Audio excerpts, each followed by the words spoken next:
2 days ago, Trump told Israel it was prohibited from bombing Lebanon. Netanyahu found out from the media. He was, and I am using the word from the sourcing, personally stunned and alarmed. His aides scrambled. His ambassador in Washington started making calls trying to understand what had just happened to the most important bilateral relationship in the Middle East. Then, less than 48 hours later, Trump posted this. Whether people like Israel or not, they have proven to be a great ally of the United States of America. They are courageous, bold, loyal, and smart. And unlike others that have shown their true colors in a moment of conflict and stress, Israel fights hard and knows how to win. And this morning, the Strait of Hormuz closed again. Let me say that one more time because the markets have not caught up yet. The Strait of Hormuz, the waterway that 24 hours ago the world was celebrating as reopened, that sent oil down 12% and stocks to all-time highs, closed again. The IRGC fired on merchant vessels. Indian-flagged tankers reversed course under gunfire. The ceasefire that was supposed to last 10 days is now cracking on day 2. What you're about to see is not 3 separate stories. It is one story. And once you understand how these pieces connect, you will understand not just what Trump is doing, but what he is being forced to do, and why the gap between his public statements and the structural reality on the ground has never been wider or more dangerous. Once you see this, you cannot unsee it.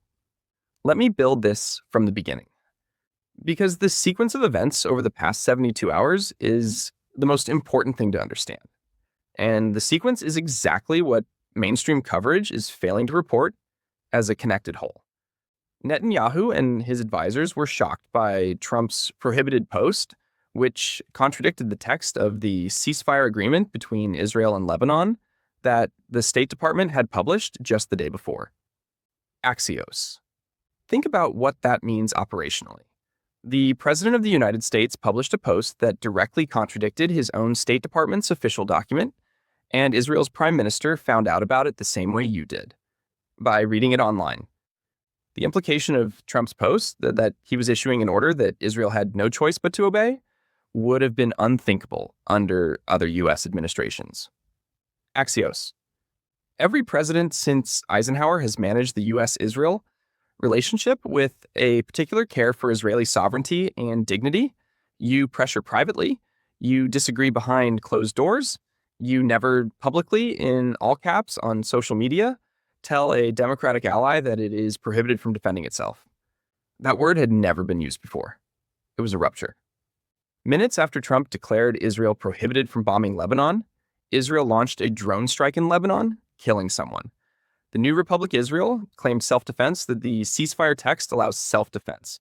But the optics were unmistakable. Trump said, stop. Israel kept going. And now Trump is calling them the greatest ally America has ever had. Here's the framework that makes this make sense. Because these two posts are not contradictory. They are sequential moves in the same strategy. And understanding the strategy is the only way to understand what comes next. What Trump says he is doing with the pro-Israel post, expressing genuine admiration for a loyal ally. What Trump is actually doing, performing diplomatic repair on a relationship he publicly damaged, while simultaneously using that repair to bind Israel more tightly to American decision-making authority going forward. Let me be precise about this. Netanyahu cannot convince the Israeli public that the war's goals were achieved, with Hezbollah not disarmed and the Iranian regime still largely intact. Haaretz. He went into this war with specific objectives. Hezbollah disarmed. Iran's nuclear program destroyed. Regional security restored. As of today, Hezbollah has not disarmed, has publicly rejected disarmament, and a French UN peacekeeper was killed in Lebanon yesterday, with Hezbollah the suspected culprit. Iran's nuclear program has been damaged but not eliminated, and Iran is publicly denying the deal Trump described. And the Iranian regime, while weakened, is very much intact and firing on ships this morning. Netanyahu is politically exposed. His own defense minister called the ceasefire a temporary freeze and said key objectives remain unfinished. Trump has effectively hijacked Israeli foreign policy, leaving Netanyahu boxed in. Haaretz, he cannot say the war achieved its goals because it hasn't. He cannot resume operations because Trump prohibited it. He is caught between his domestic political survival and his most important international patron. And Trump's response to that exposure is to publish the most effusive public endorsement of Israel in recent American presidential history. Courageous, bold, loyal, smart, knows how to win. That is not a compliment. That is a leash dressed up as a medal. Now, the phrase that everyone is skipping over. Unlike others that have shown their true colors in a moment of conflict and stress. Unlike others. Who? This line is a deliberate shot at someone, and the target matters enormously for understanding where Trump's Middle East coalition is actually standing right now. Let me walk through the candidates. NATO. Trump has been publicly attacking NATO throughout this conflict for refusing to join the Iran war. At the Turning Point rally in Arizona just days ago, he attacked the alliance again. NATO's refusal to provide military support, while Israel provided intelligence, basing cooperation and combat operations, is the most obvious reading of others that showed their true colors. Arab partners. Several Gulf states that were struck by Iranian retaliation and initially appeared to be aligning with Washington have since been quietly pushing for a diplomatic off-ramp. The UAE has been holding back-channel conversations with Iran's parliament speaker. Saudi Arabia has been conspicuously silent on the terms of the nuclear deal. These are American partners in the region who, when the actual shooting started, did not stand fully behind the U.S.-Israel operation. China. Trump posted separately that Xi Jinping was very happy. The Strait was opening in a post that reads more like an attempt to flatter Beijing into pressure on Tehran than a genuine assessment of Chinese strategic alignment. China has been assessing whether to provide Iran with advanced radar systems, according to U.S. intelligence. That is not the behavior of a loyal partner. The phrase, unlike others, is Trump publicly ranking his allies in a moment of maximum pressure. And Israel, whatever its private frustrations with the prohibition post, is at the top of that ranking. That positioning is not accidental. It is structural. America needs Israel to remain the one actor in the region it can count on while the Iran deal negotiations continue through the weekend and the 10-day clock ticks down. Let me give you the cost math of where we actually stand right now, because the numbers tell the story that the statements are obscuring. The Strait of Hormuz has closed again. Iranian gunboats fired on merchant vessels. The IRGC stated that approaching the strait will be considered cooperation with the enemy, and any offending vessel will be targeted. Al Jazeera. The closure came less than 24 hours after Iran declared it completely open.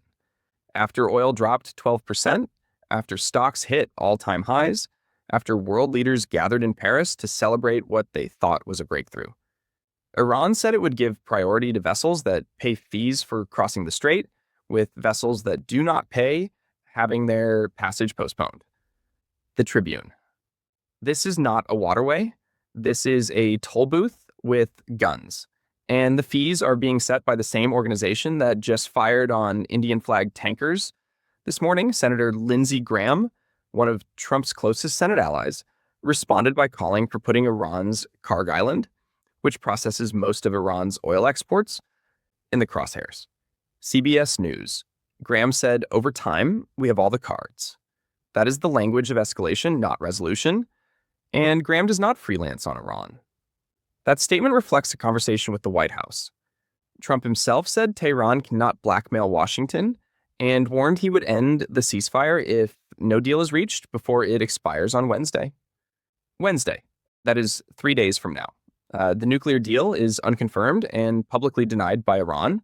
The strait is closed, Hezbollah is not disarming, and Netanyahu is politically boxed in by a president who just called him the greatest ally America has ever had.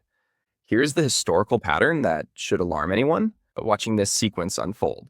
Every American president who has tried to simultaneously manage an Israeli military campaign, an Iranian nuclear negotiation, and a regional ceasefire in Lebanon at the same time has ended up with at least one of those three tracks collapsing. Nixon had to manage Israel during the Yom Kippur War while simultaneously running détente with the Soviet Union. The pressure nearly broke the alliance. Reagan ended up with 241 Marines dead in Beirut and withdrew completely. Clinton got Oslo and watched it disintegrate. Bush got the 2006 Lebanon War and watched the ceasefire fail. Obama got the JCPOA and watched Trump tear it up. Trump is now running all three tracks simultaneously with a Wednesday deadline, a closed strait, a stunned Israeli prime minister, and an Iranian negotiating position that publicly contradicts every claim he has made about the deal. This is not just a country managing a conflict. This is the American empire at peak extension, militarily, diplomatically, financially, trying to close three of the most complex files in modern geopolitics at the same time on a 10-day clock through social media posts. Athens launched the Sicilian expedition with the same confidence. Rome managed Persia and its eastern frontier simultaneously for 3 centuries, and never fully resolved either. History does not announce itself when the overextension begins. It announces itself when the deadline passes.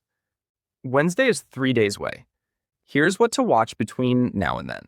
Watch whether the IRGC fires on any U.S. Navy vessel. One incident in the Strait involving American military assets transforms this from a diplomatic negotiation into a military confrontation with no off-ramp. Trump said the ceasefire ends if no deal is reached. The IRGC said any vessel approaching the Strait is cooperating with the enemy. Those two positions are on a collision course. Watch Netanyahu's domestic political moves in the next 48 hours. A prime minister who is privately stunned and alarmed but publicly accepting American prohibition is a prime minister under maximum internal pressure.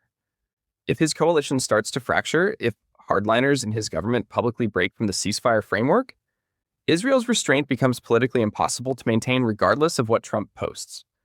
Watch whether any intermediary country, Pakistan, Qatar, Oman, publicly confirms the nuclear deal terms Trump has described. Right now, not one country has confirmed a single element. If Wednesday arrives with no confirmation and no signatures, the ceasefire either gets extended, which Trump said he may not allow, or it expires and operations resume. Watch the unlike others signal develop. If Trump begins publicly naming the allies who failed to stand behind America in this crisis, that is not rhetoric. That is the beginning of a post-war realignment of American alliance architecture in the Middle East, Israel at the top, NATO questioned, Arab partners graded, China managed. That realignment will have consequences that outlast this crisis by decades. The people around you saw Trump praise Israel and read it as a feel-good story on a quiet Saturday morning. They missed the prohibition post that came before it. They missed Netanyahu's shock. They missed the drone strike that happened minutes after Trump declared the bombing prohibited. And they missed the fact that the strait closed again while the celebrations were still running. This is the most compressed, the most consequential, and the most misread 72 hours of the entire crisis. And Wednesday is 3 days away. Share this, not for the algorithm. Share it because the next chapter does not wait for people to catch up. And when it breaks, you will want to have understood today correctly. We will be here for every move.